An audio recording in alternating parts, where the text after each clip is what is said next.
Ang binabanggit po ni Justice, umabot daw po ng 7 milyong piso ang kanyang bill sa ospital. Right? At sabi nga po dito, tangi lang daw po na binayaran ng PhilHealth sa counterpart nila ay 50,000 pesos. So kung maaari nga po, kayo po ang maging aming panahuhin para po tayo makapagtanong po sa inyo dito po sa mga binabanggit nyo mga bagong pangako na nanggagaling sa PhilHealth na pag-aayos sa sistema diyan. Kasi nga hindi naman dyan magpapalit ng presidente at CEO kung naging maganda ang pamamalakad noon. But anyway, tapos na po yan. Ito lang po sa atin dito. Kasi kahapon po ang PhilHealth, yung tinatanong, natural, marami yung silang mga sinasabi, hindi, tinaasan na po namin yung case rate, so ganitong porsyento, case rate. Lagi naririnig po yan.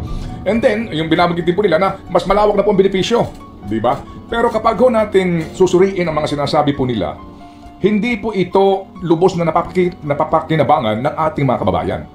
Unahin ko lang po yung nangyari dito sa mother mo at maging kay Justice Lopez. Ang kwento po ni Justice Lopez, ang sinasabi po ni Justice dito, ang sabi niya, sila po pala ay nagkaroon ng karamdaman at na-confine siya sa ospital. Ang binabanggit po ni Justice, umabot daw po ng 7 milyong piso ang kanyang bill sa ospital. Alright?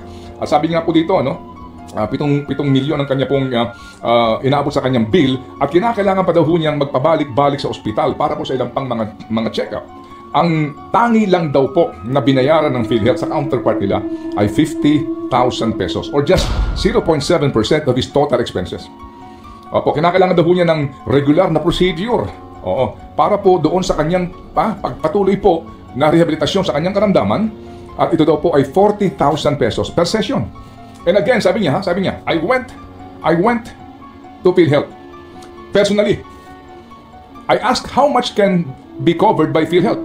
And PhilHealth told me, I ran out of money. They cannot answer any of the 40,000 despite the fact that I have been regularly paying PhilHealth for the last how long has it been in existence? I've been in government service for more than 40 years.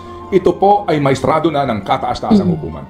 So sa iyong experience, Nikki Camo, 4 million, magkano lang ang binayaran ng PhilHealth? 14,000. 15 mil lang po. 14? 14 mil lang. Halos 15 pumunta ka rin sa PhilHealth at humingi ng paliwanag? Ano sabi sa iyo? Pumunta po ako dun sa ospital. At yun naman po ang sabi ng ospital, ganito po kasi iba-iba po ang sinasagot na porsyento ng PhilHealth. Depende po yan sa sakit. Okay. Yun po. Opo. But basically po dito mga kapatid, ang sinasabi pong dahilan mismo dito ni Secretary Ted Arbosa sa isang hearing in the Senate, lagi natin narinig, zero balance. No balance billing. Kapag na-hospital ka, wala ka nang babayaran. Palakpakan natin ang PhilHealth. Totoo yan. Kapag na-hospital ka, wala ka nang babayaran. Particularly po, lalo na doon sa mga indirect contributors. Meaning, yung pong subsidized ng gobyerno. Kasi po, itong sila Justice, yung mama mo, mga direct contributors ito Yun bang binabawasan yung sweldo para sa PhilHealth contribution? Ang sinasabi po dito, kapag ikaw ay na-confine sa ospital, at ikaw ay nasa charity ward, libre ka, wala ka nang babayaran. Tama? Opo, yan ang nangyayari. Pero kapag ikaw ay na-ospital at kumuha ka ng private room, iba na ang kwentada. At private pa po yung ospital. Opo, lalo na kapag private yung ospital. Pero sa government hospital din, may kumukuha din ng private room. Hindi naman dahil sa sila'y maluho. Hindi naman sa sila po mga kapatid, ayaw na makihalubilo sa mga common na mga ward sa ibang pasyente. Kasi yung ibang mga kaso, mismong doktor nagsasabi na hindi ka pwede dyan kasi baka mahawa ka ng ibang sakit.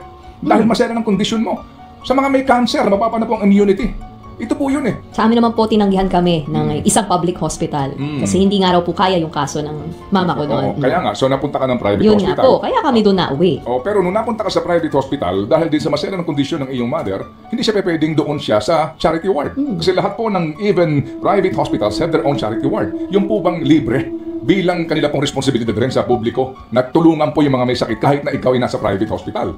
Pero kapag ikaw na-confine at kumuha ka ng kwarto, doon na po nag-iiba ang kwentada. Doon sinasabi ng PhilHealth mismo na hindi namin sasagutin lahat yan o malaking porsyento niyan kasi iba na ang kwentada kapag na-confine ka na sa private hospital. At yun po ang masakit sa lahat ng direct contributors po ng PhilHealth. Kasi nga naman, go-contribute ka At the end of the day, gusto mo na kahit papaano kapag nagkasakit ka, hindi ka naman doon maisama sa ward na sabi nga nung iba, mawalang galang lang po, yung iba po, sa sobra po ng lubha ng karamdaman, bumababa ang immunity, madaling na-infeksyon, kaya talagang obligadong kumuha ng private room. Hindi po ba? Ito ho yun Kaya nga po sana sa next hearing din po ng Supreme Court matanong itong PhilHealth na ito. Ba't ba ganun ang inyong... Malinaw man lang. Bakit ba ganyan ang inyong patakaran? Hindi po ba? Bakit? Anong kwentada nyo? O sige, kung 7 million ako, bakit 50,000 lang? Kung 4 million itong sila Nikki, bakit 14 mil lang? O, nag-private room ako. Sa dinami-dami ng aking contribution, bakit 50 mil lang? Sabi nga dito, magmula daw ng pinanganak ng PhilHealth, miyembro na si Justice Lopez. 50 mil lang. Saan napunta ang contribution ko? Yan ang magandang tanong dyan, Justice Lopez. At yan nga po, ang malaking problema ngayon sa ating health insurer na hindi po nabubusisi, even ng mga mambabatas, sa kanila pong mga nagdaan ng mga pagdinig. Kahit po ng mga presidente ng PhilHealth sa pagpapalit. Anyway, so yan po ay ito na naman tayo sa PhilHealth na ito. Kaya nga sabi ko, mainam po sana kung makapanayan natin po mga taga-PhilHealth at sila maging handa sa ganito pong uri ng mga katanungan kasi for the longest time, kami natawag sa kanila, hindi lang po napayag. Yung dating pamunuan, yung po namang din kanilang spokesperson po, one time nakapanayan po natin pero hindi na po tayo nakaulit. Okay. Alright. Anyway, sandali lang po kakainin tong oras ni Brad Jet. Andiyan na ba si Brad? Wala pa. Kasi meron pa ho tayong gusto pang pag-usapan dito sa PhilHealth issue kahapon na nangyari po dyan sa oral argument. Pero ito muna. Alam mo ba, Nikki, na marami po sa atin, no? Ang pamilyar na sa iba't ibang mga scam na nangyayari ngayon, no? Tulad nga po itong mga online na panloloko na ang tawag ay phishing, right? Phishing, alam niyo na po yan, di ba? Pero kahit alam mo na ito, tayo mismo, ito po ay kabisado na, hindi ho tayo dapat maging kampante